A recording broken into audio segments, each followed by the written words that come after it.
Okay, good. Do we have an agenda? Okay, good. Yeah, we're right now. I Well, would, the agendas are right over here. I would not have that in mind, Allison. And I have a set right here for it. Hello, Bill Richmeyer. Hi, Bill. I'll send them down to you guys, or okay. Okay, it's 3:00, and I think One we'll, for you, one for Bonnie, and, sorry, Victoria. so Amy, I think we're going to begin the meeting. It's 3:00. We do have a quorum. It seems like it's like a echo, or is everything fine? No worries. I think so. Okay, okay. You hear an echo right now? I do, but it doesn't bother me. I just wanted to make sure we're Turn it okay. down. I'll see if I can Okay. fix that. We don't seem to have anyone here from the public, so I think we can start our meeting. First thing are the minutes from 11:19. Do I have a motion to approve? I move. Second? Second. All in favor? Aye. Anyone opposed? Okay. You also got the scientific advisor report from Kyoko. Her report for this month, I didn't see anything in there that would require us to have a conversation, but were there things in there that folks had questions about or concerns? All right, hearing none, I think we'll move on from that. I'm grateful that she does these reports because it reminds us that we need to be worried about the lake and not sometimes other details that take up our lives. The EPA rule that Doug sent us, it's not on the agenda. It's not on the agenda, but as Bonnie pointed out in her email, it's quite concerning. I don't know that we take any, hi Carrie. I don't know that we take any action on this, but keep our eyes open. Does anyone have a different view of this? A more active approach we want to take? What did you think, Bonnie? What were your? That's that Doug sent the EPA rule that was very restrictive and then. Yes, and I'm trying to recall it at Yeah, the moment. I think I read it before Thanksgiving and. Yeah. So. Oh, yes, I do remember it Okay, now. yeah. When he was saying that it could potentially affect the quality of 90% of the watersheds Right, in the country. right. Right, and so I had, the only thing that I could come up, that I offered at the time, was that Paul Tonko, who is the congressman from Amsterdam, not too far northeast of us, is head of the oversight committee of the EPA. And I contacted him once before about a matter I became aware of certain unrelated to watersheds, but in reaching his office, they put me through to a staff member who was in charge of EPA oversight. So I felt as if you could penetrate them and get a message through. So if we chose to, I would certainly be willing to make such an initiative to call them and say, we were very worried, we'd like to receive information ongoing so that we can be involved at pivotal moments. That would be great. I mean, if when you wrote back saying that you had a link with Tonka, I thought, why wouldn't we? Why wouldn't we Okay, express our concern as the watershed, group for Lake yes, Oswego? right. And I apologize for not remembering. That's okay. You No. brought it up. Yes, Joe? This is a pending rule, or has it been adopted? It hasn't been adopted. It was proposed, and I got the sense that it was going to have that period of allowing public comment, Right, so. 60, 90 days. The question is, would we want to do public comment? Right. Mhm. And that would go to the regulatory agency, not. Yes, that's Share true. the oversight committee. Right. They still have, the administration still has a good hand on what it's going to look like, so we would want to address that. And we probably, maybe we could get Congress people to support. A statement. We could send them copies and ask them to work on something. And certainly Josh Riley, as representing our area, and also to perhaps ask for more information, because we really only have this one article that Doug had. So it was in part saying, we plan to make a public comment, and could they provide us with more background information so that we could be on point? It should be in the federal True, register. true. if they're adhering to the practice. I will send it, I will resend it to the group, but also, Joe, sometimes I forget to put your name in. Kyoko, would you help us? We do need to put Mr. Mabrino's name in the WSC grouping. You did already. My apologies. Kyoto, sit up here. Yeah.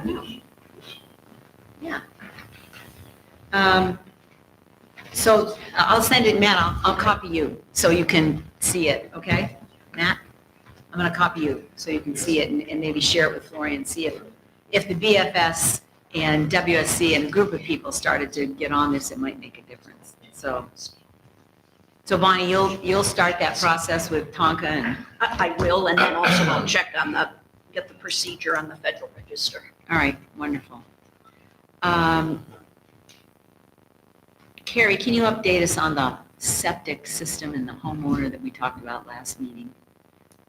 Oh, I'm sorry, me, yes. Did I say Carrie? That's okay. Jacob? That's okay. We look alike. Yeah, exactly. Dead ringer. Yes, so I have made some progress, but we're not yet ready for somebody to appear. I have been talking to Mike Stocking, but we just not met up on the phone. He has returned my call 3 times, so it's not, any sort of intentional thing. But yes, my plan remains to get the documents that we discussed from him, and also I will attempt to get him to come to one of our upcoming meetings. Okay. And then I think you did try and look up the law on fines, and we found one for installation of septic systems, or not following that, I think. Yeah, so there is, within the village law, you can just look it up through the website.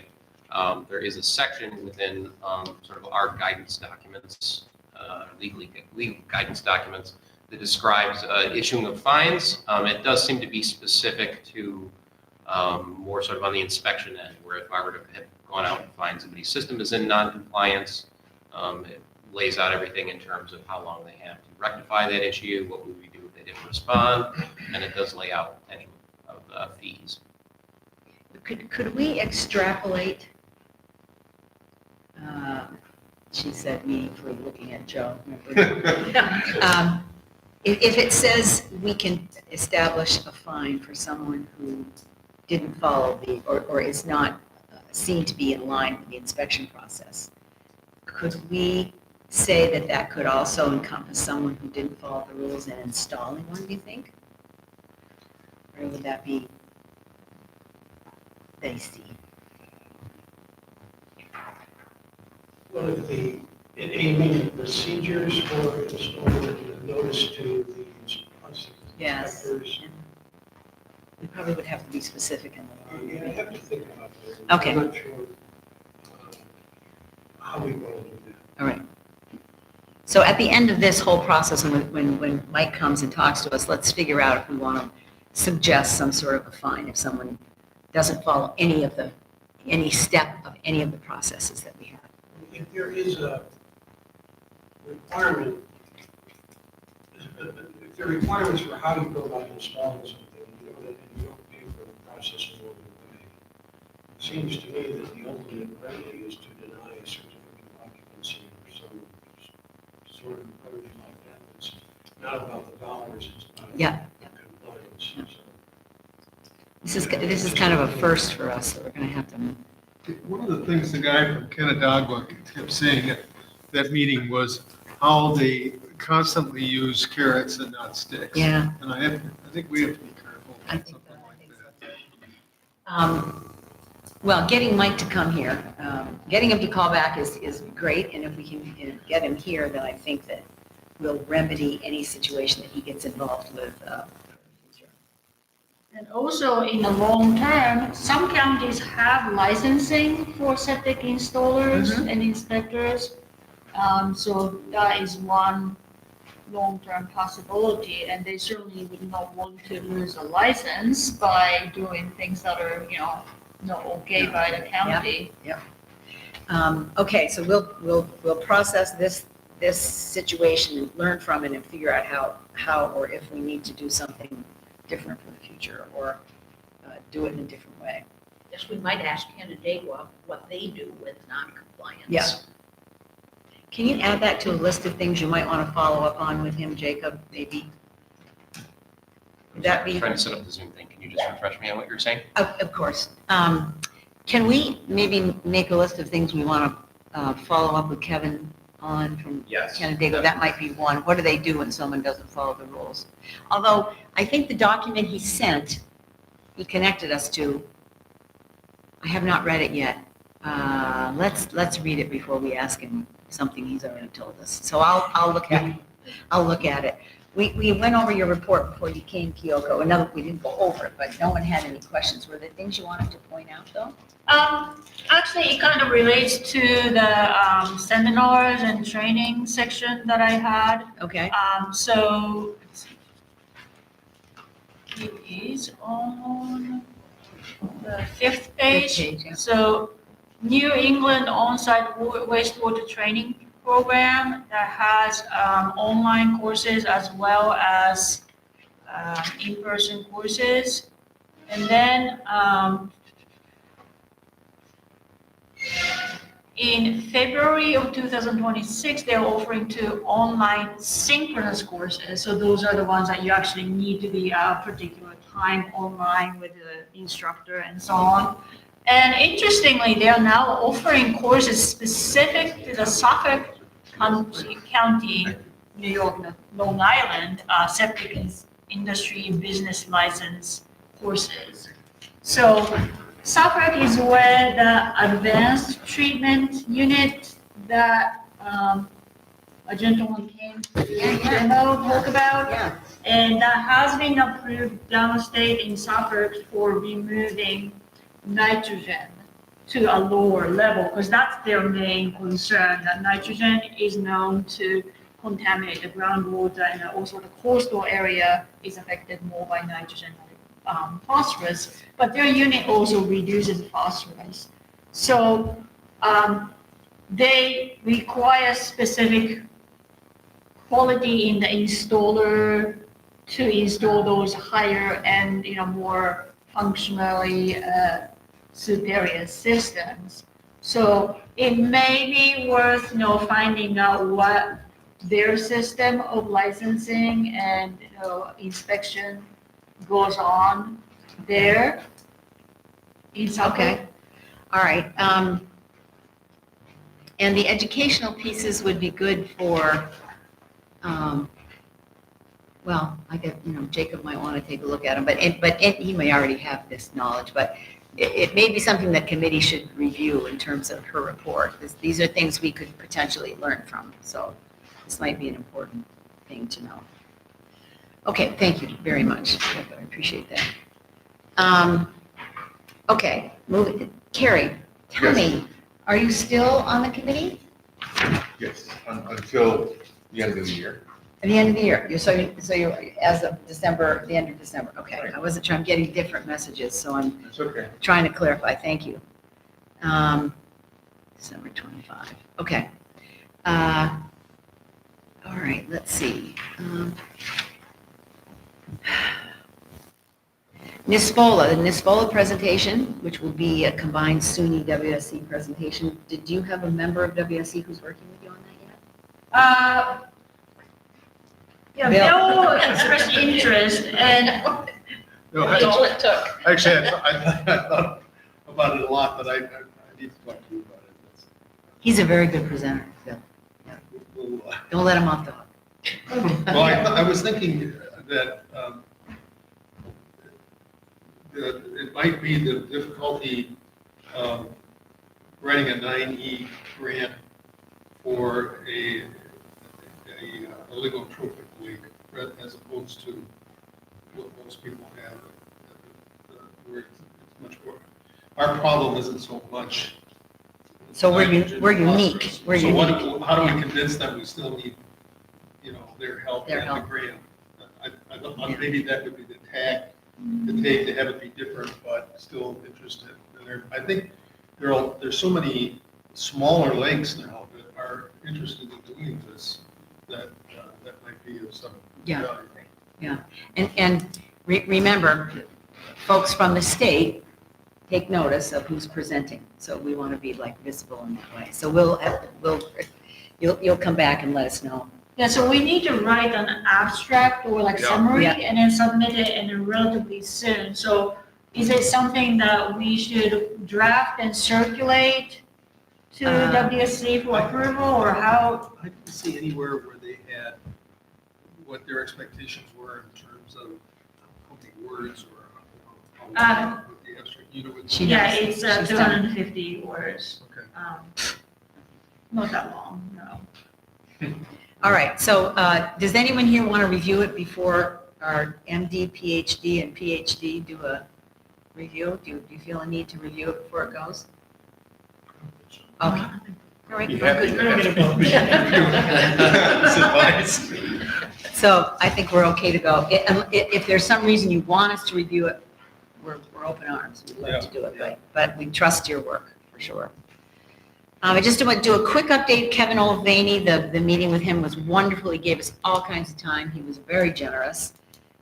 He answered our questions. I sent that out to the committee that we supplied him in advance. And then he sent us the document about inspections and how they do it there. He's very willing to do more. Jake is going to continue to keep a connection with him.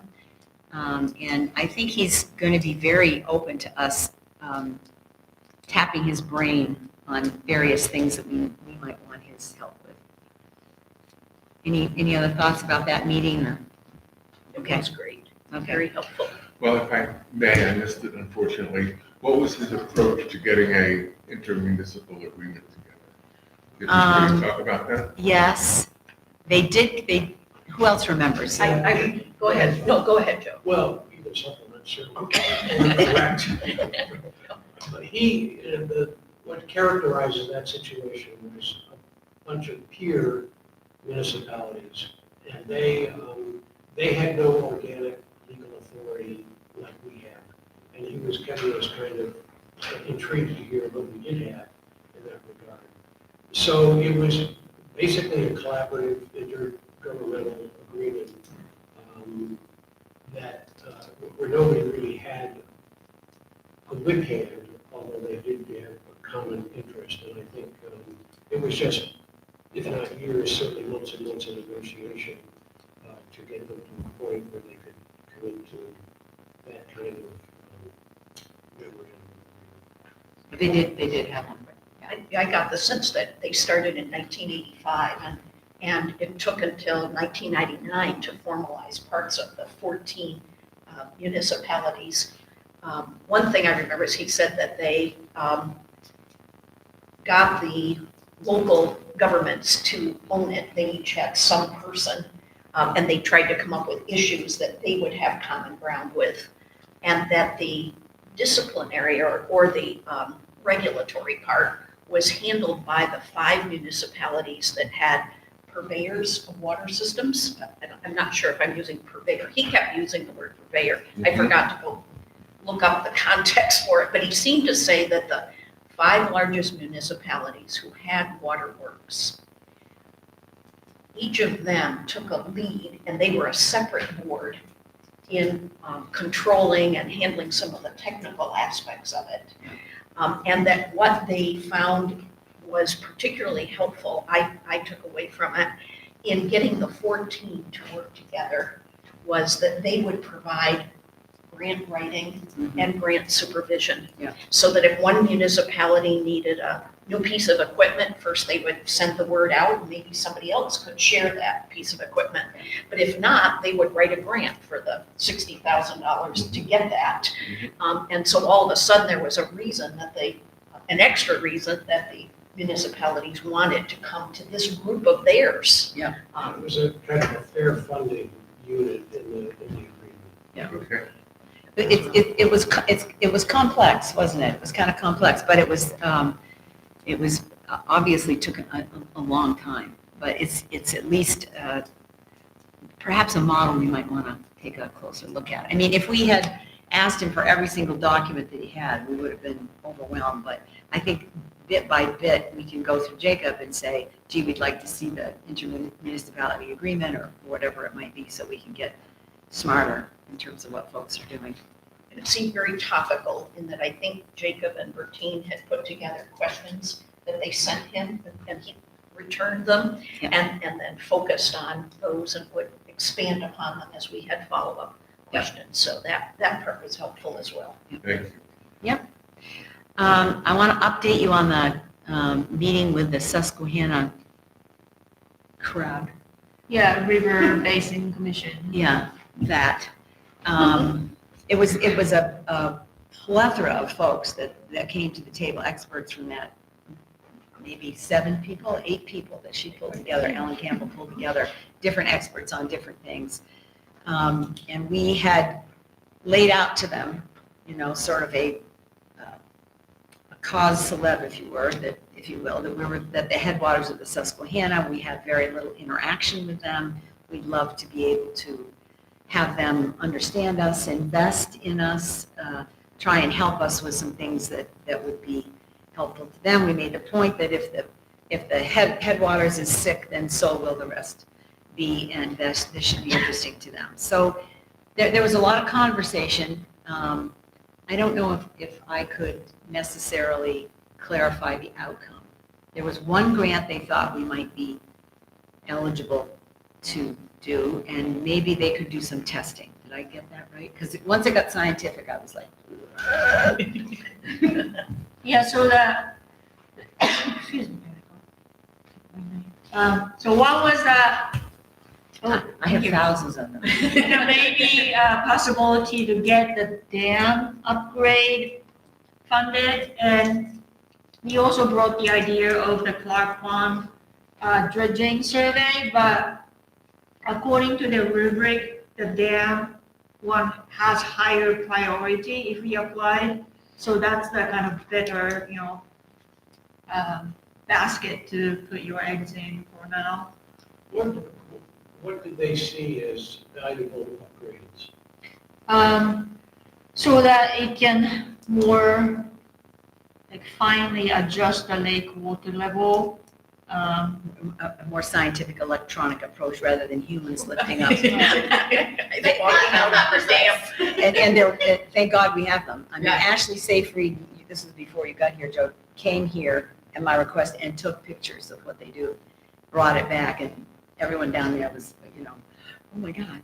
So I think that was helpful in that way, but what did you feel like the next steps were, Jacob and Kyoko? Could you articulate that clearly? I had to get off the phone, so. I'm not sure I could, in the sense that I think for both, they thought it was sort of a heavy lift. Certainly with the dams, our immediate need is for the feasibility study. Yeah. And I think from their perspective, that's a much less likely thing for them to fund. And it would sort of need to be linked to a very reasonable possibility that it was going to get done. Yeah, they said if you could guarantee that you were going to do it, it's more likely we could fund the assessment. Well, it's going to be millions of dollars. We can't commit to that up front. There's one document I'm not sure if people are familiar with, but 15 maybe years ago or more, there was a study done of the flood risk of a dam failure. And while it was looking at downstream impacts, which were ultimately pretty minimal, they did have a lot of data on the flow rates past the dam. I think the average annual flow is 160 CFS, but in the wintertime, it's obviously a lot higher. And I was interested in, and we have it on file here, I was interested in looking at it because if we do a dam replacement or upgrade, then we find a way to do some micro hydro power generation associated with it. I mean, the river flow is already impaired, so that's not the question. It's how that water gets over the dam, Right. and whether there's. And so far, people said it's not economically feasible. But if there are grants that let you be part of the dam upgrade, that's always stayed in my mind, that I'm not taking advantage of that energy, that falling water. And we also talked about the intake pipe for the Cooperstown water treatment plant. This is important. Go. Yeah, so it used to be at the depth where it was below the thermocline, where the temperature transitions from warm to cold. So it was drawing from the cold part of the lake in summer. But it is now right around the transition zone.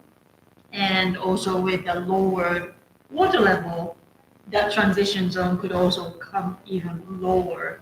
So in that case, we could actually draw in from the warm layer, and the warm layer typically has more Things phytoplankton, go in. algae, and possibly cyanobacteria.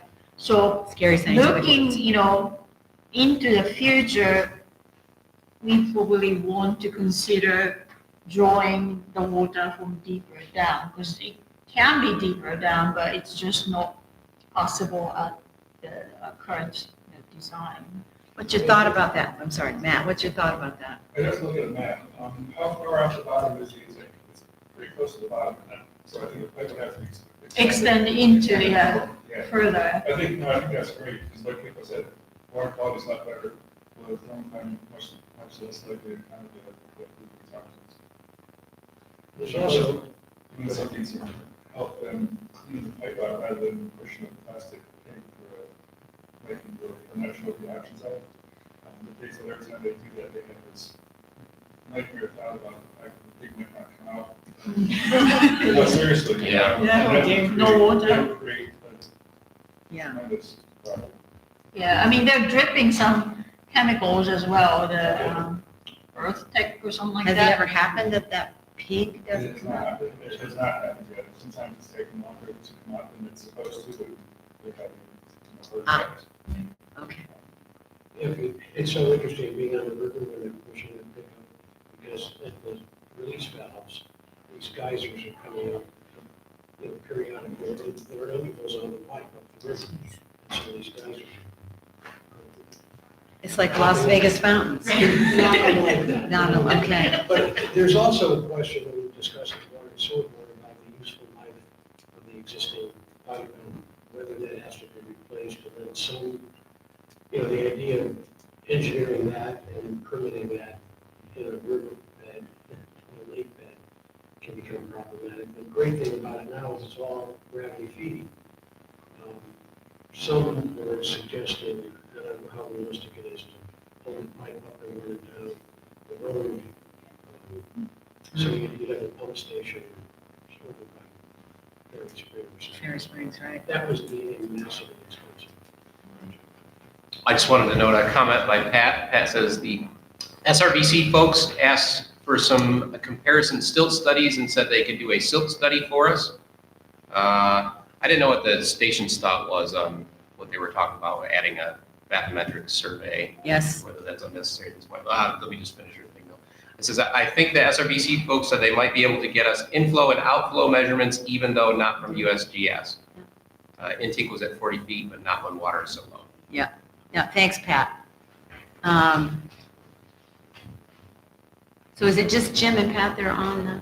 Yep. Okay, the third is us, I guess. Yep. So, Kyoko, as part of the scientific advisor component, would you take the lead with this group and try and see if what we can put together that might, was there a discussion at the end about, and so the next step is?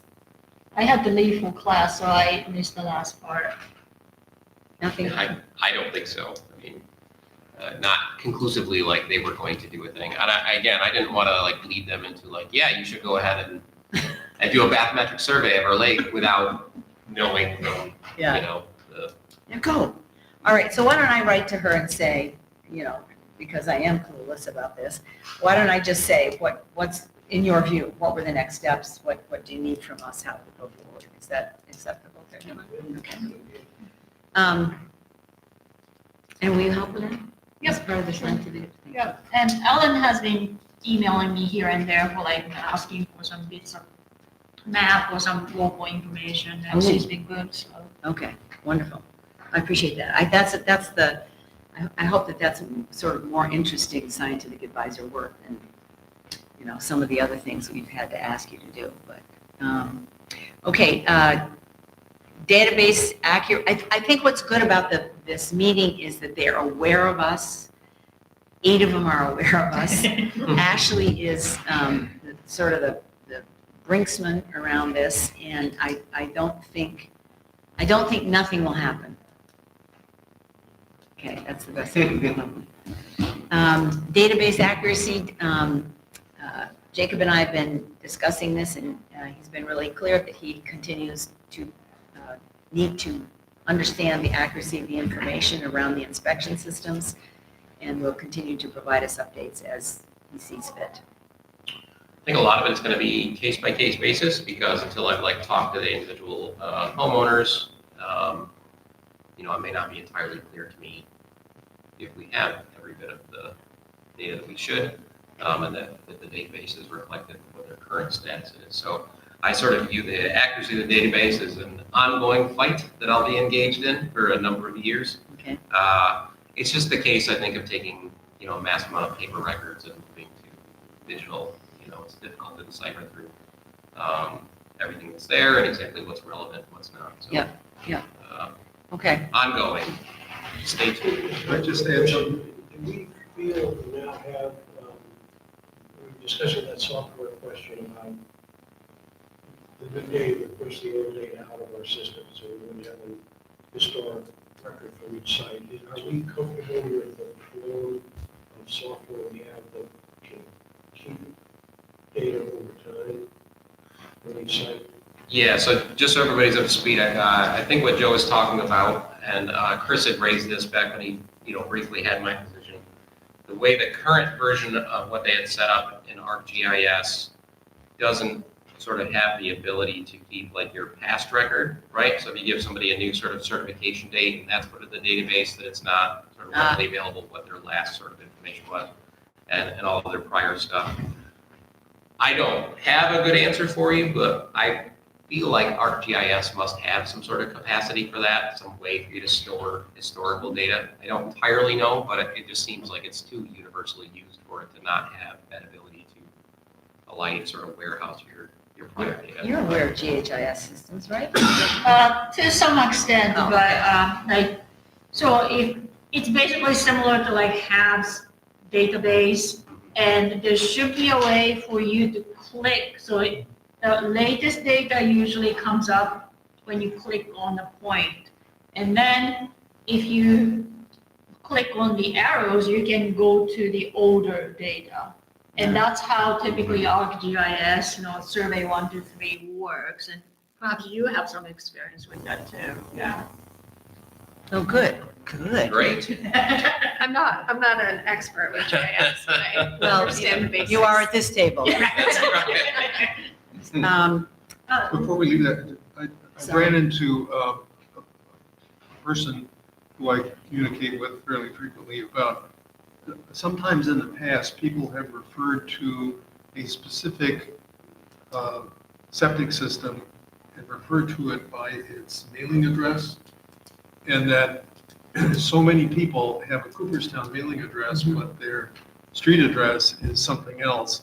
And I think now they have individual parcels that at least one of the systems had, and I don't know what Jake is using, how to refer to them, but I think we should be clear on that at some point, that we all refer to a piece of land the same way, and I'm not trying to say that I know what that should be, but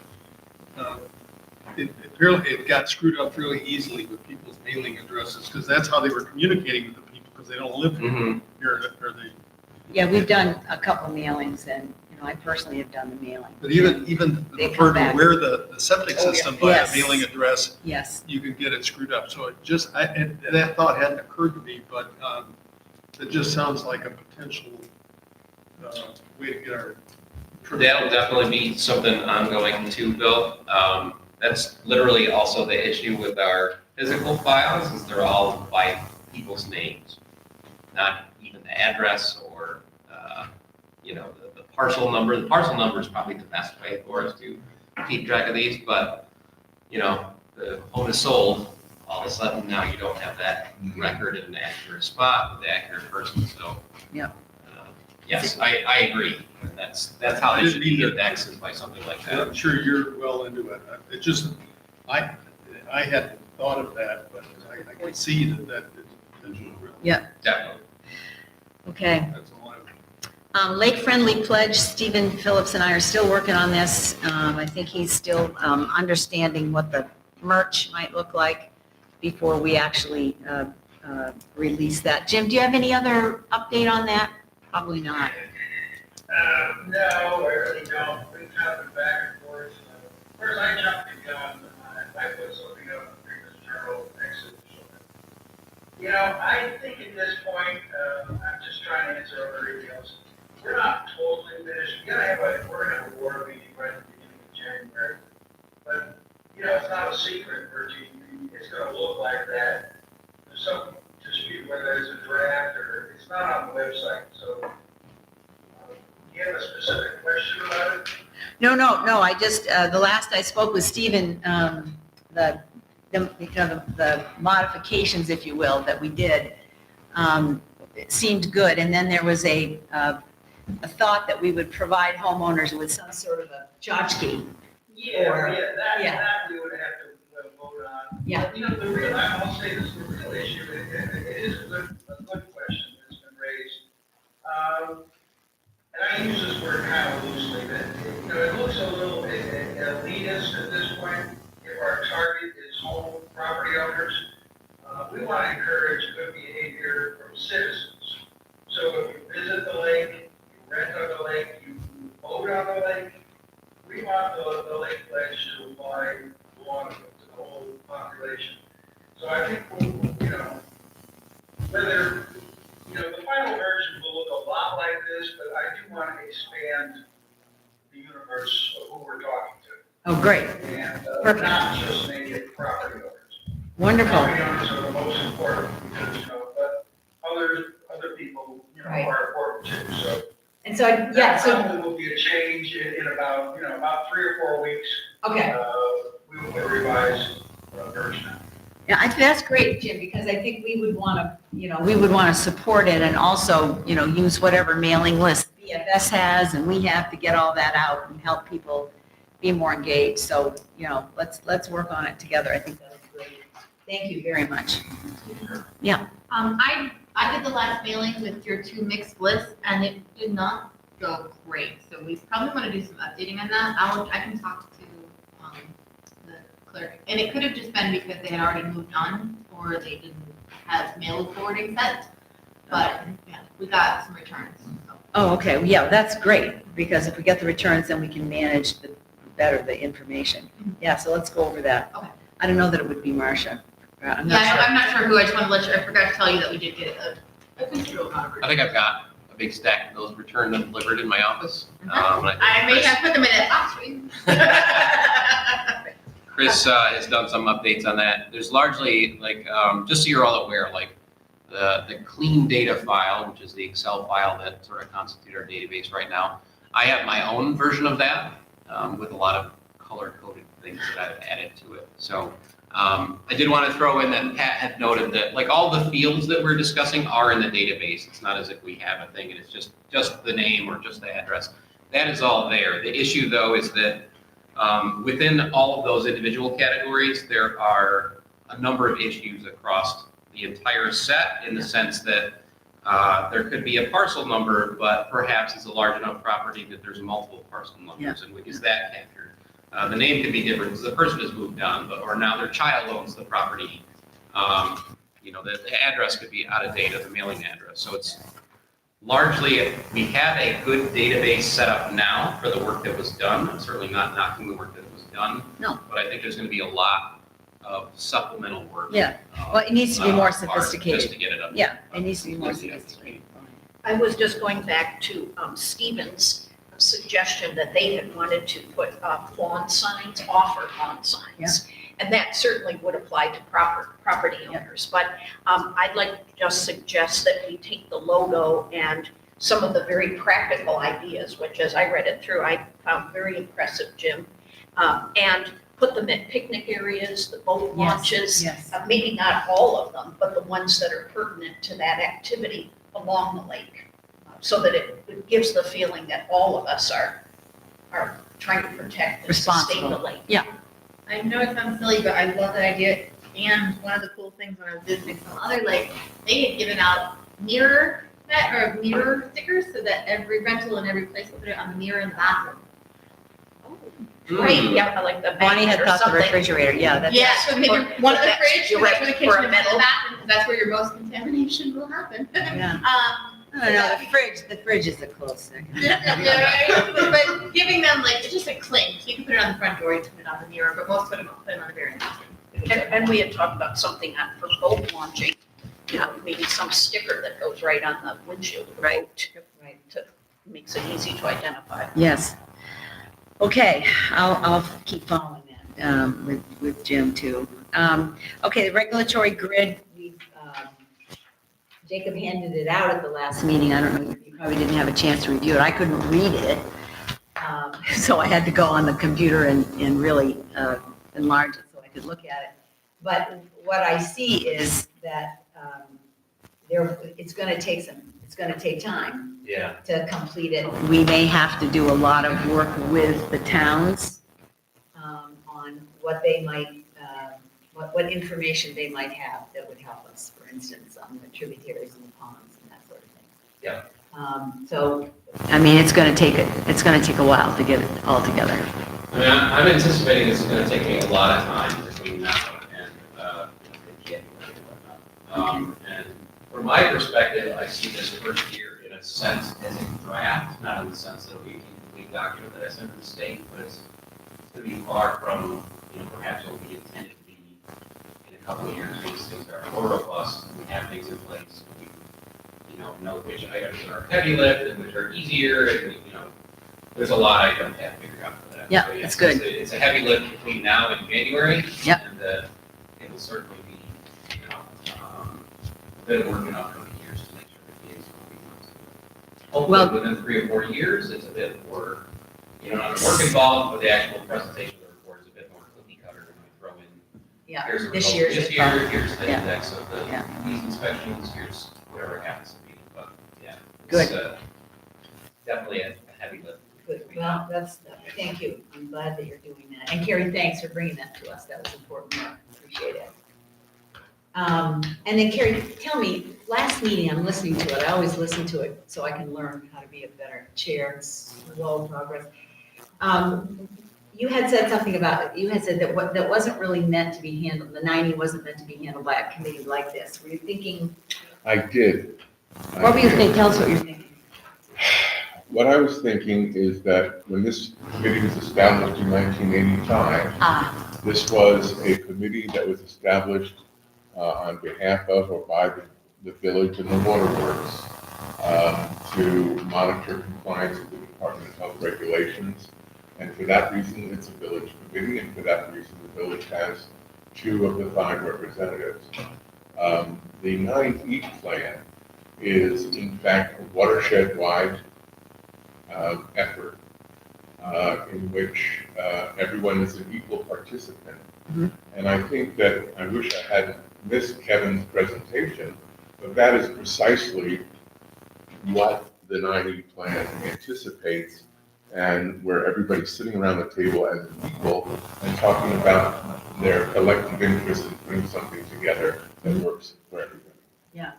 And so what we're trying to do is, I guess the best word is mirror that with WAC, the leadership team. I would envision those groups to stay in place even after we send it to the state and hopefully are successful. But those groups, I hope will continue to be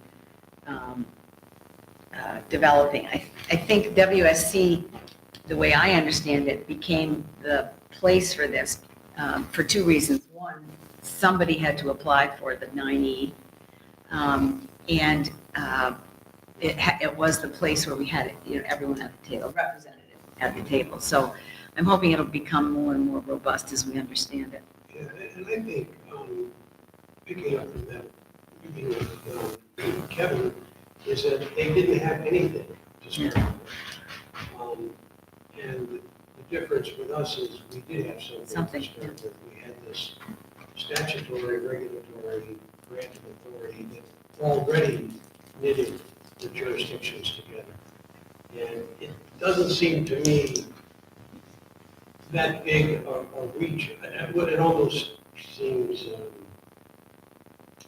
well, it seems important to me that we use this structure and build on it rather than have a parallel structure or a replacement structure, because I think this entity has got a permanent existence long after the 90 plan is done.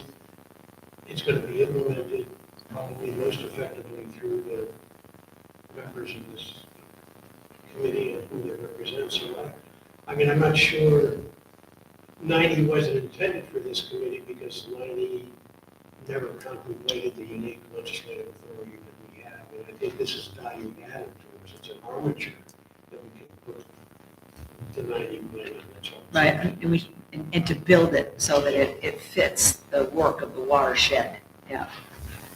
Thank you, I wasn't completely sure when I was listening to it. No problem. And for Keith, after I leave, I invite you to contact me anytime, and we can talk about it. Okay, great, thank you. Regulatory committee, so we're having a leadership meeting on Monday, the 8th. Remember this, right? You're all there, 2 o'clock. The email went out today, thanks to Jacob, to the whole leadership team with the agenda.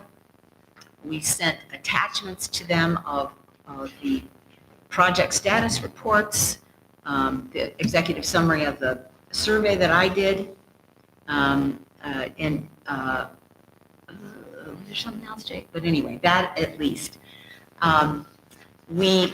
Jake and I worked very hard this week to make sure that that leadership group had lots of information before the meeting so we don't spend a lot of time at that meeting talking about the stuff. So they got the survey yesterday, or Monday. Yesterday. Yesterday, okay. And then they got the vision, goals, and objectives. All right, so they've got that.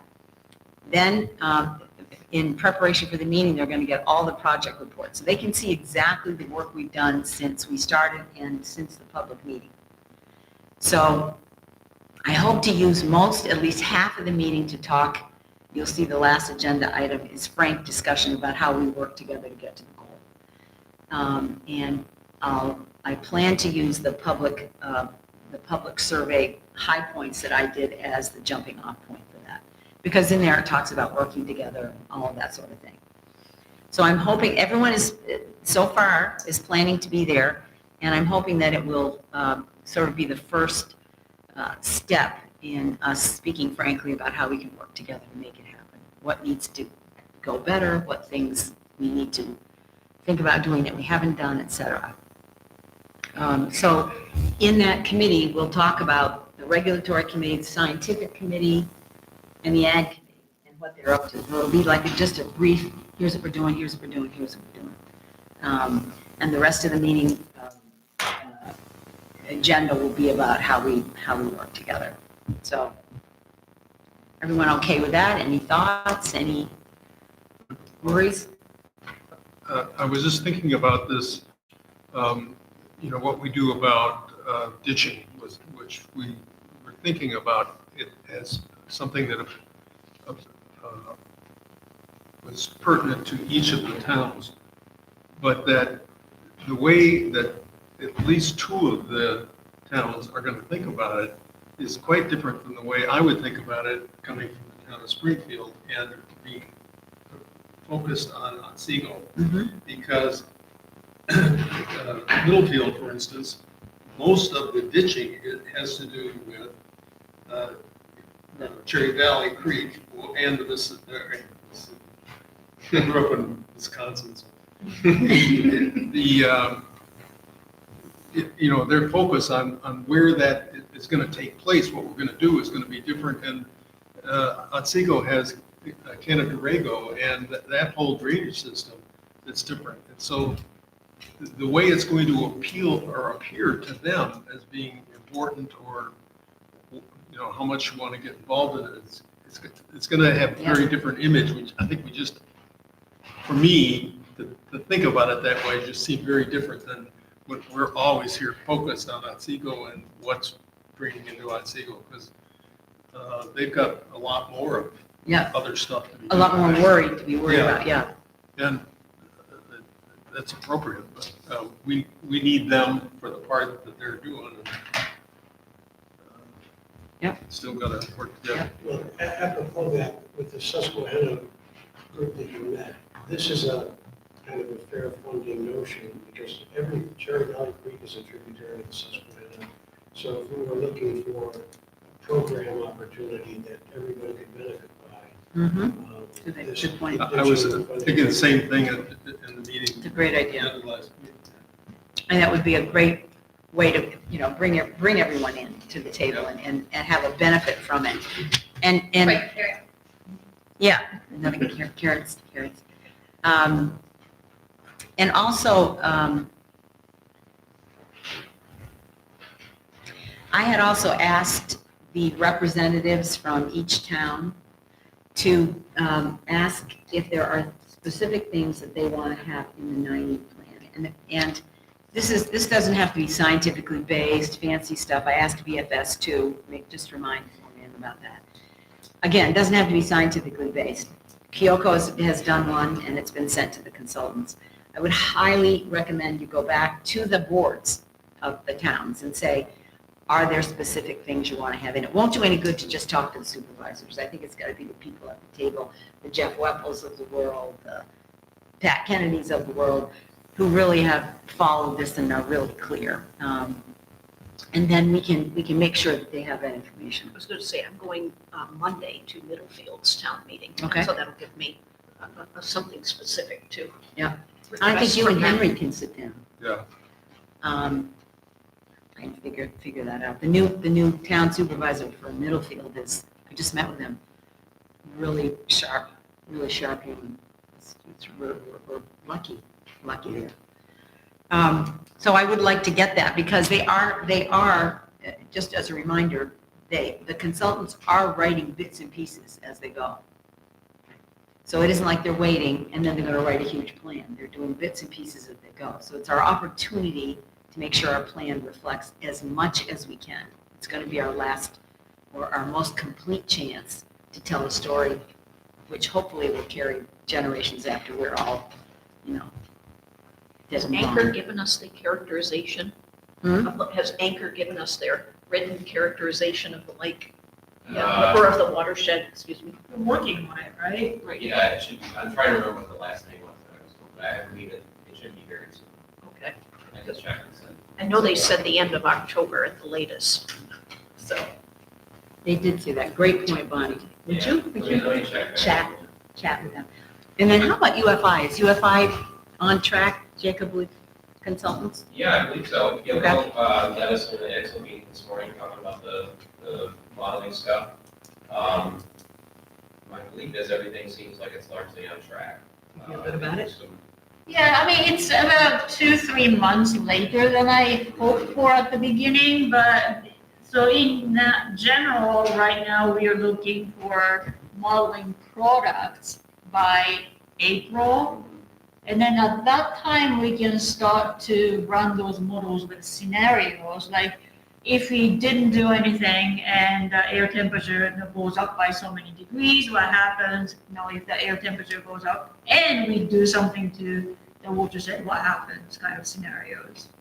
But we did ask the consultants to start releasing bits and pieces that they're ready to share with us, so that we do not have like piles and piles of things to review right They before agree? the second public meeting. They agreed to that?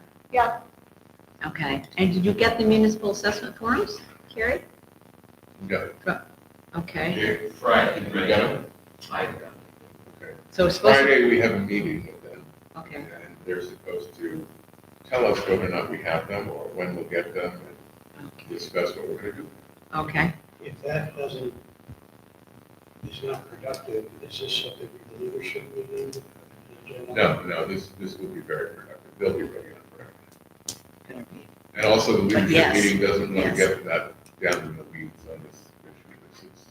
This No. is homework, Joe. And, well, the other thing is if in fact there is, I want the public to know who's listening, if in fact there is some sort of timing or production issue with our consultants, we will definitely take action. We'll ask the village board and Jake to get into action, but so far we're giving them a little time to comply, and then we'll go from there. Well, to be clear, I think they already sent them out quite some time ago. Springfield already completed theirs. We took a step back to get a revised version of it. Right, that's true. No, what they sent out originally was something that the state provides. That subsequently, when the person who was handling this for the consultants and I chatted in August, she agreed it was completely inappropriate for our 9E preparation. Oh, And so she was going to take that with her group, and they're going to come up with a separate relevant municipal assessment forms for each township and the village, which is going to hit the nail right on the head. okay. So what they sent out originally, we spent several months trying to understand how it worked, because there were questions and there were answers to the questions, and it was something that was difficult to decipher. We tried to decipher it. We didn't get much of a response until I got to Lisa Nagel, and then she said they shouldn't have sent it. All right.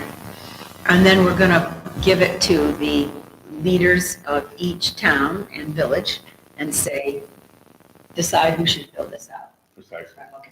And that was an idea that Lisa said was exactly the way that should be done. Okay. And in fact, she complimented our supervisors and our village leaders for wanting to be involved to this level to really, be hands-on and help us get this right. Good. And have we had a meeting of the regulatory group? No, not yet. An official, no. No, because the regulatory group, the way it was originally conceived, had a lot of names, that it was unknown whether or not the supervisors who are sitting in their chairs right now, that they were the right people. So the regulatory group will be the supervisors and the people they choose in each town to fill out the municipal assessment form. Now, I know, Bertine, that you have other things that you want the regulatory group to do, and I think that's an excellent idea. Look at several other things. And as soon as these municipal assessment forms are completed, I think that is phase 2 of what the regulatory group should do. Okay. And we can have Bonnie and Joe and a number of people. I can informally participate if you want, and figure out what additional regulations we might want to focus on updating and presenting as part of As this. part of it.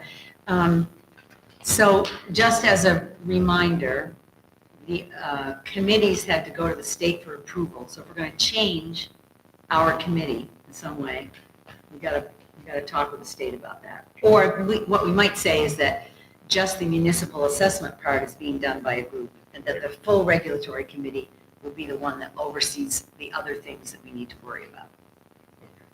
Something like that. Yeah. So that the state doesn't think that what we submitted isn't what we're doing. I guess they put it that way. Okay. Is there an anticipated time frame for completion of the assessments? We will find out on Friday. It was originally supposed to be, the middle of December, and we haven't gotten it yet. Okay. And what's today? Middle of December? Almost. So we're Right, not quite. 60 days behind the schedule they gave us, because they're 60 days behind All giving right. us the information we need. So let's just pause for a minute. Let's just pause for a minute and confirm for the public that we serve, that we will keep an eye on timelines and make sure that we're getting what we need, and if not, we'll raise that up the chain of command. That's where the leadership group could come in. And we'll take our cue from our committee chairs and from Jake, just to let us know that. Does that seem fair? Just trust but verify. I just want to make sure we don't slip in a place where we don't want to slip. So we're still focused on that end of 26 to have the plan finished. That's like a minute away. So is that task item on our Gantt chart for the whole progress of this. Yes, Yes. yes. So without, I mean, what I love about the Gantt charts is they're a forward thing. This has to be done. Yeah. Before you can do the next. Yeah. thing. So this is pushing our timetable as well. This, Well- I mean, because I don't know how it sits. Yeah, so With every other task, but So the writing of the plan, recall, that's what we send to the state that then allows us to apply for grants to fix the stuff that we put in the plan. So the writing of the plan, that finished product, that timeline hasn't changed, even though other things are changing in the middle. So if the time frame changes on that, then we need to pause and have a engaging conversation so that we are sure we can get the timing right on this. Joe, I'm assuming that because the consultants have been the ones who've been changing these dates, that we're still within whatever window they need Yeah. to comply with the outside date from the state. So that's an article of faith. We can check that on Friday, but I think that that's true. So to be clear, when we get these updates from them, if they've made any changes, that's reflected in the chart at the bottom. And then the big date that I'm keeping in my mind is our next public meeting.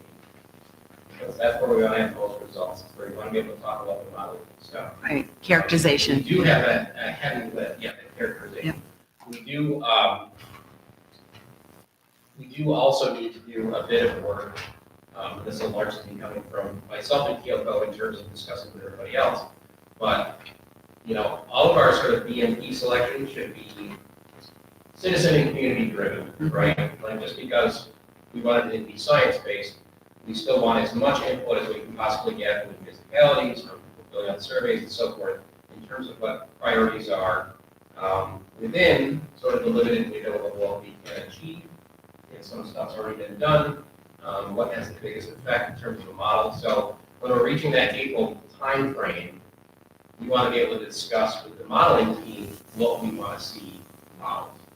And my goal, obviously, is in terms of characterization and in terms of the modeling work, we want to have a good picture to present to the community at that next meeting. Here's the work we've done. This is what we found out. Yeah. These are the priorities we've had in the community. Here's some possible action items that we come up with. So to me, our next big Point.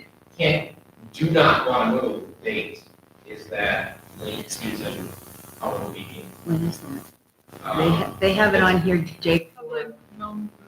June 26th. Public meeting 2. Yeah, so it's like June. I don't think that's where it is on the September. most recent Gantt chart. I have it right. I have I'm it right in looking front of at the me. one from the November report. That would be, Okay. that'd be it. So that, they say, Well, what I had talked to Wendy about in particular was that needed to happen that summer because I wasn't sure what the status was of the modeling work. okay, And then that occurring during a time frame when people might have sort of seasonal properties and still attend, I think is critical. Can I have a question about the relationship between the regulatory review and ultimately the modeling we'd like to see done? I'm assuming that we're going to try to identify what regulatory authority each municipality has and whether and how it needs to be tweaked to. The way it works, Joe, and I had the same question when I got this job, is that the consultants, on their own, without our participation, collected all of the local laws and ordinances and regulations that they deemed relevant without our participation. And they have looked at those and decided where they stand in terms of whether they need to be upgraded or whether they were satisfactory. What this municipal assessment form is to do, and it's not to inform them about our regulations or inform them about our laws, it's to put meat on the bones and say, okay, you in Middlefield or you in Springfield have this regulation. Who enforces it? Do you have anyone to enforce it? How do they enforce it? What happens when there's non-compliance? So they want to see not only that there is the structure of the law in place, but in each township in the village, how those things are enforced and whether they're robustly enforced or whether they're very lightly enforced. And that will inform them as to their recommendations as to how we need to improve regulatory compliance. And so when they make those recommendations back to us, that is something that will be implemented maybe before, but sometimes after the adoption of the 90 plan, so that everybody's got their common. Now we're on the same page. What happens is the 90 plan can be approved, and it says the village has this regulation, and that's a best management practice. Otsego and Middlefield don't have that at all, and Springfield has a watered-down version. And it's not necessary to get certification for all of the municipalities to be aligned in terms of their local ordinances and local laws. That is aspirational. That is part of the goal of this intermunicipal agreement. That's the way we should be thinking about it, because you can't tell this guy or his people what they have to do. Right, so in terms of our to-do list, we do not have, every municipality does not have to amend its laws before this. Oh, no. Precisely. No. Precisely. Absolutely. So, Good question. No. Go get that done, Joe. Eric, I say, go get that done, Joe. Joe, when I realized that, that's when I relaxed. well, I mean, it's, so that, I just want to. Yeah. Then as to the modeling, these really are somewhat disconnected. Although your model, if these are aspirational, if the 90 plan gives us what we ought to have, Right. everybody ought to have optimally. Yeah. That will help inform what you're able to model, because we will have a regulatory framework that requires the production of such and such information, or has certain controls on. Yeah. Developments or whatever. No, the modeling. I'm sorry. No, please, go ahead. In some ways, the model itself is also aspirational, in the sense that there's only certain things you can look at, and sometimes you're just sort of looking at hypothetical situations you never know that you could reach, right? So I had planned, if I get the time, I will try to look through a bunch of the 90 projects and actually sort of summarize what they've modeled, and that would still be my goal before we move into the heat of this. But largely, it seems like they look at sort of a generic situation. Does our model sort of predict the data that we have on hand, the data that we have on hand that fits with the current stuff? Then they might look at a climate change scenario, right? Because we're predicting decades out, and you want to have some sense of like, how does our management fit within like just naturally happen to the lake? Right. And then within that framework, you look at different potential best management practices, and they can range from, okay, here's a wetland restoration we could do in this area, and we can estimate maybe that would have this sort of impact on phosphorus transport into the lake. But sometimes, like the things that I've seen modeled are, what if we could snap our fingers and we knew every septic tank in the watershed was perfectly managed, and that was no longer a factor? What would the lake look like then? So it's more of a broad thing, and we're going to have to understand as we get more information from the modeling teams and from Kyoto's expertise, exactly where what the model can do fits in with what we actually know will happen, right? So one of the things we talked about this morning is that the watershed model largely deals with total phosphorus.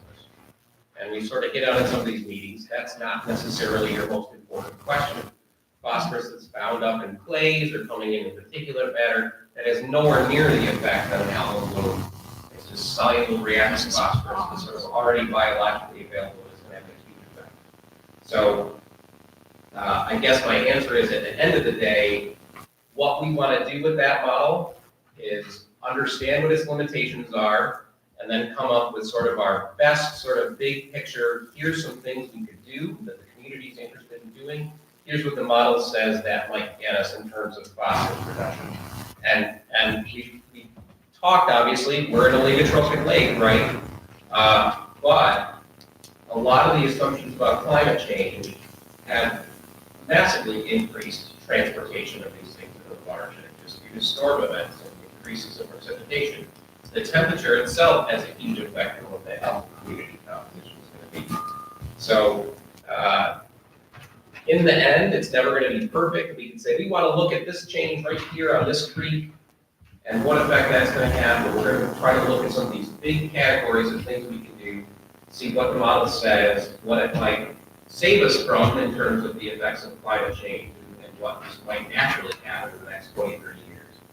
And sort of look at it that way. But yeah, it's not perfectly tied in any way to the regulatory aspect, and it's largely meant to sort of your best scientific picture of this hugely complicated system and what we could potentially do down the road. Jake, are these models permanent in the sense that year after year we can feed the new data into it and say, what impact did these measures take? What impact did those measures take? What do we need to do because we didn't realize that we should have done that, but now we can do it, so that we can keep track of the impact of what we're. We can.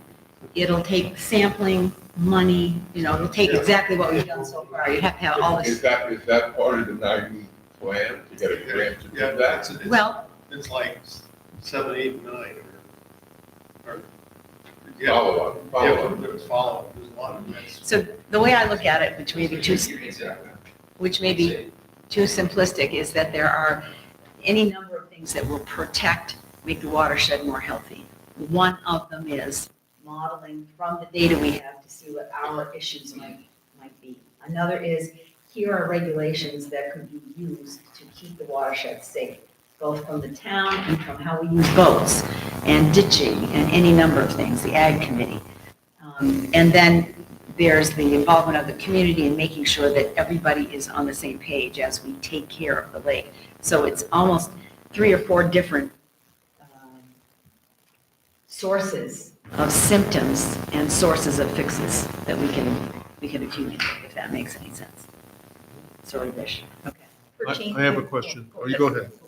I was just going to mention, because Carrie didn't hear it last Friday when we heard Canandaigua, is that they managed to come up with, they called it a lake law, we would call it a watershed law, that they got everybody to buy into. Yeah. And so that was their way of developing consistency. Yeah. And so that might be something that village might have to amend some of their laws and adopt some new ones, and the towns might have to. And it wasn't kind of a pay to play, but it was, if you want the benefit of this shared resource and the grant money, then that's your incentive to comply and to have some consistency in the regulations. Hopefully we'll find out how they did it too. Yes. My question is along the same, pretty much the same question actually,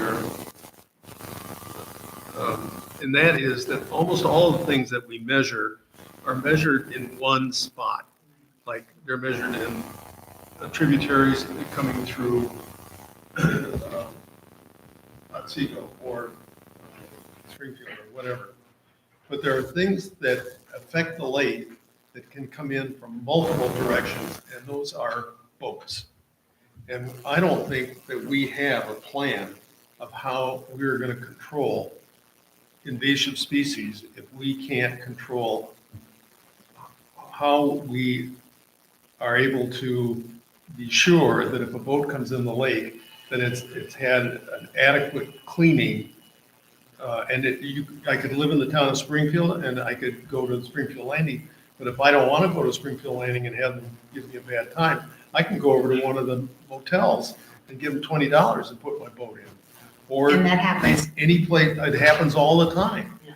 And we don't have a facility, we don't have an enforcement, a real enforcement structure. Now, I called to get information from the Bassmasters or the people that do the big tournaments where you've got lots of boats coming from different places. And from Canandaigua, I know their people get out there at 4 o'clock in the morning to inspect every boat to make sure that's going, because they don't want it to look bad on them. But there are a lot of people that are just as happy to sneak in wherever they can. Yeah. And this is gonna be a big, we need a piece of property to do this on. We need a mechanism for enforcing it. It's gonna have to be Right, from everybody. that's, And I don't, Kyoko, what is the impact, if we have any idea, of this unregulated access by boats to current levels or threats of invasive species? we don't. This- So is we this- don't know, but we have, for example, freshwater jellyfish, which is not doing anything bad as far as we know, but it is an indication that it was brought in from outside. And they do not survive well in dry environments, so it's probably somebody's live well or bait bucket or something of that sort.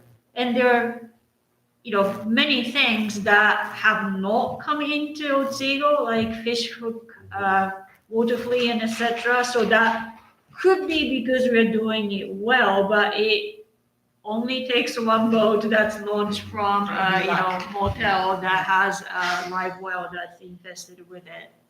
but that's an example of something, we've already tried putting together a law around this, right? So that might be an example of a regulation that we want to adopt, understanding what that means as an investment. And then we would go and get a grant. That's just one little tiny. And it benefits all the municipalities. It's to be more than a regulation. There's gotta be a facility to We do don't, this. we We have to go don't, get money, yeah. we don't have the place to do it. Yeah.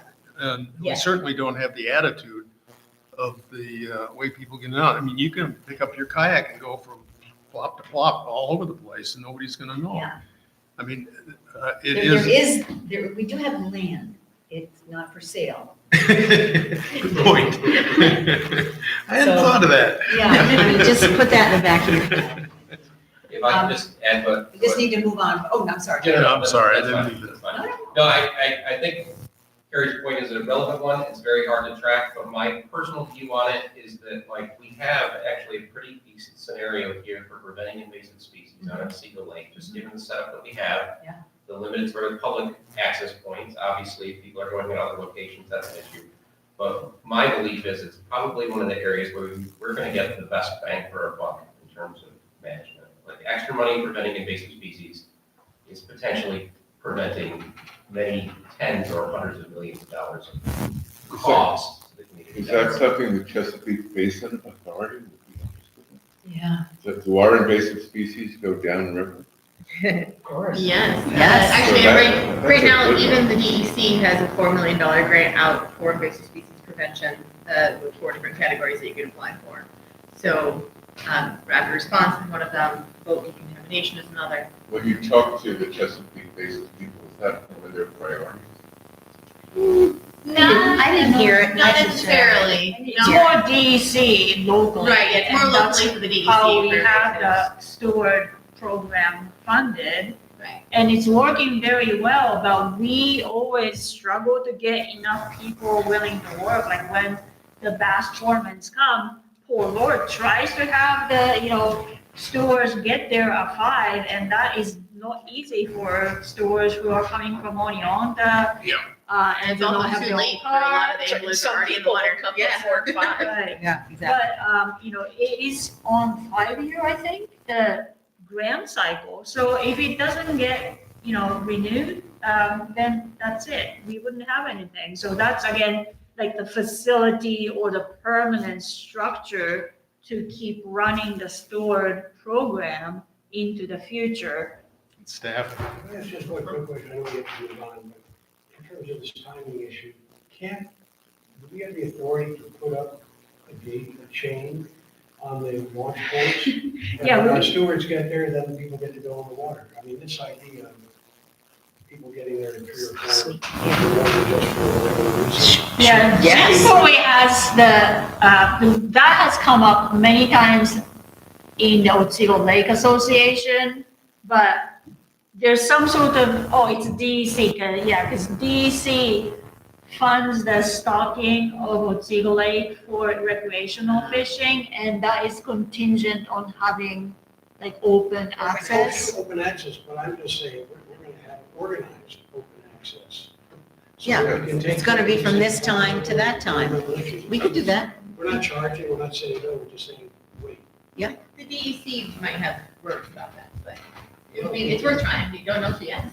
That's right. Yeah, I mean, it's something that we could approach DEC, and again, having the 9-element plan gives us more leverage that, preventing invasive species is part of the 9-element plan. Therefore, we suggest that we close the, launch during the night We hours. now have evidence to make the case.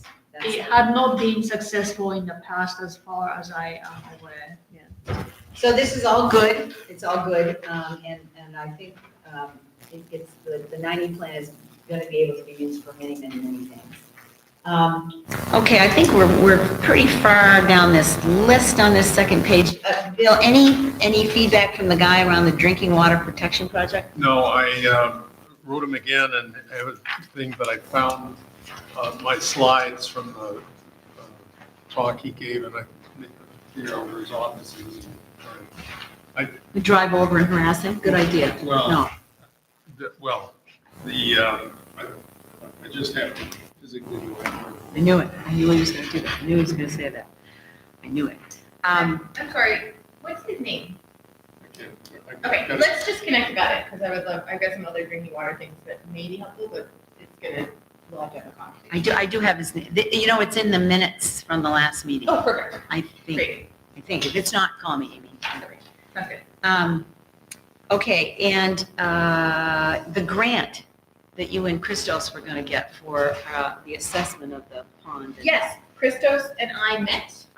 We have one for sure that we know that we can definitely get, but it doesn't open until summer. So we're looking at others that open earlier to try to move it. But we are still preparing as if we're still going to put in for that one, right? So we're preparing all of our work because that's the most time consuming, because all the extra bits and bobs. So we have already started that. Christos has already started to pull some of the data sheets that we'll need to put in as part of our application. And as I said, I have not been texting. I've been sending messages to some of my other folks here.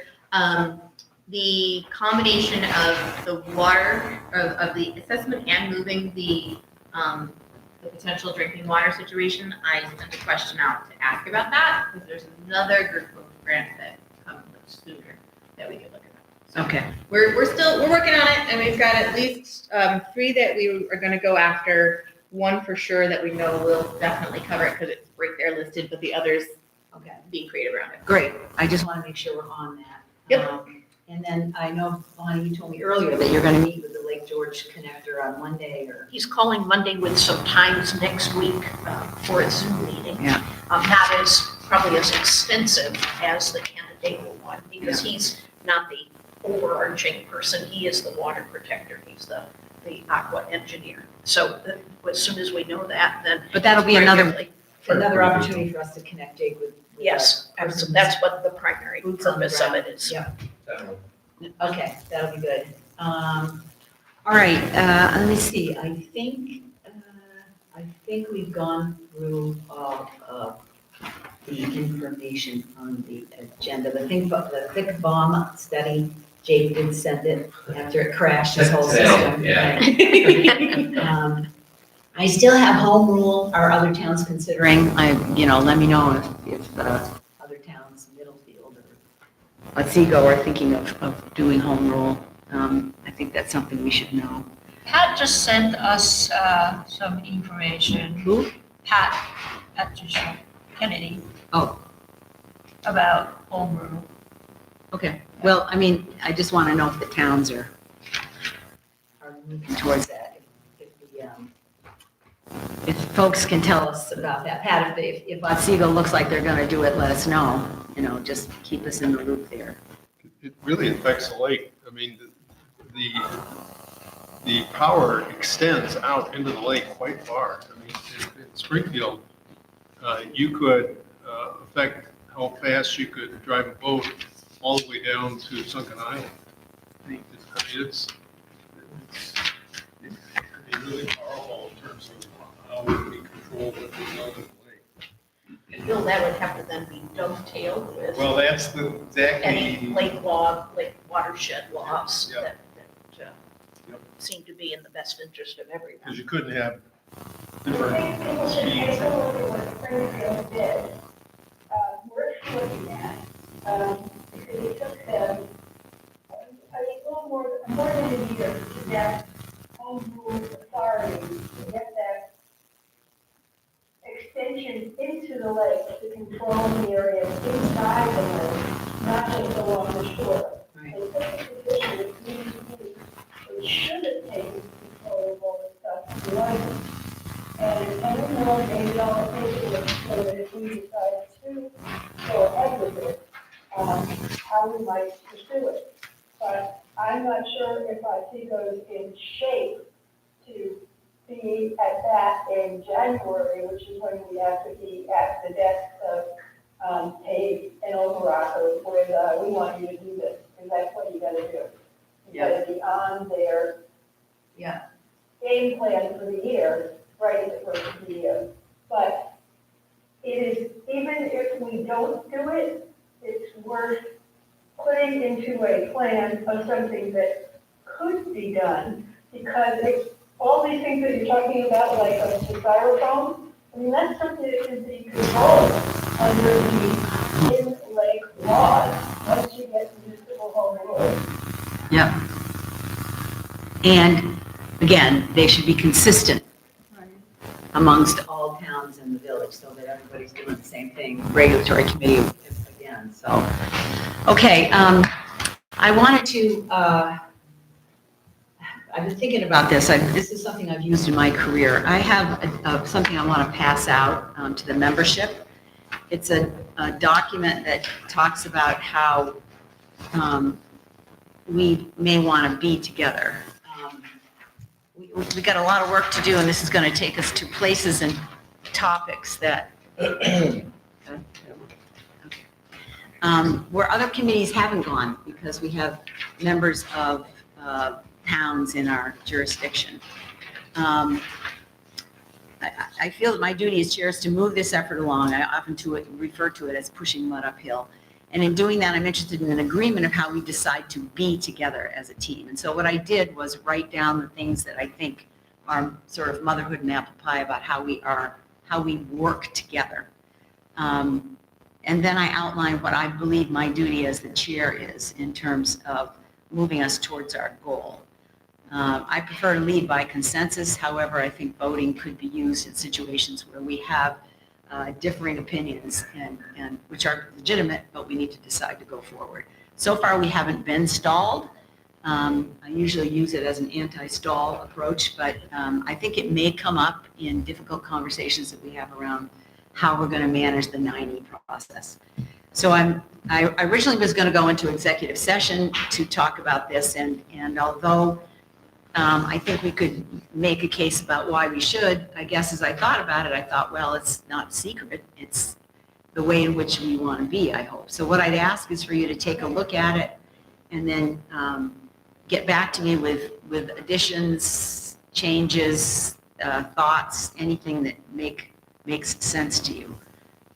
So I'm hoping that we can use this as a way of remembering how we want to work together as a group. So just get back to me and let me know. Thanks. Yeah, you're welcome. Is it all right if I take an extra copy to Sure. email them? It's not official. We will vote on it. No, I just want to. Okay. All right, we're at 4:30. My goal is always an hour. So, yeah, inspiration. Are there any things that didn't get said that people need to say? Super quick, Bill, for you, the ag group, I know, but one of the things that I learned earlier, right before this meeting, was Otsego County is updating their ag management plan, which means they're reaching out, like the first of the, in the next couple of weeks, sending out like mail to every person who's listed as ag. So if we want to, like, even just a QR code to let them know we're doing anything, we should probably reach out to Kevin ASAP. But it's a chance to get in front of every farmer in Otsego County at once without any additional payments or anything. Wow. Wow. Bill, what? Yeah, yeah, no, no, no. And I would have given you the heads up, but I just learned about it before stepping into this meeting. All right, so- So we'll talk. You'll You and I do need it. Yeah, coffee. okay. That's basically what it Yeah. is. We should have coffee. Just spend a minute, so, because that's big, if we can get to every farmer. Right, even if we just add Kevin to just ask a little thing at the bottom, saying, hey, we're looking at this. Are you interested in water quality and maybe things like, again, let's offer them some carrots Right. of potential future things.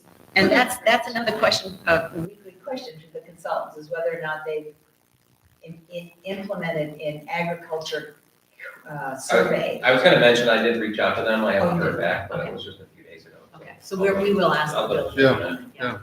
But that sounds like, If we could take advantage of just 2 or 3 questions on that, not The once. calendar- You said 1, Oh, 3, I meant 3, like, 5. well, I Seven. meant one little thing and then goes to ours, like, but yeah, even if Kevin will allow a couple of questions into his, because his is a survey too, right? So 5 more questions can take 5 more minutes instead of having people do it again. I just learned about it, so that's why I was like, It's really hard to get a hold of farmers, so this would be. it is. Farmers are wonderful, wonderful people, but they're usually in a field. Of course, it's on the field, yeah.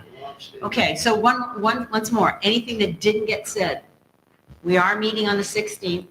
Go. Yes, I just wanted to make sure everybody was up to date. I talked to Routine about it, and Joe was able to attend. But I met with the mayor, and the plan, as of right now, Thank you. is to hold off on the inspection fee.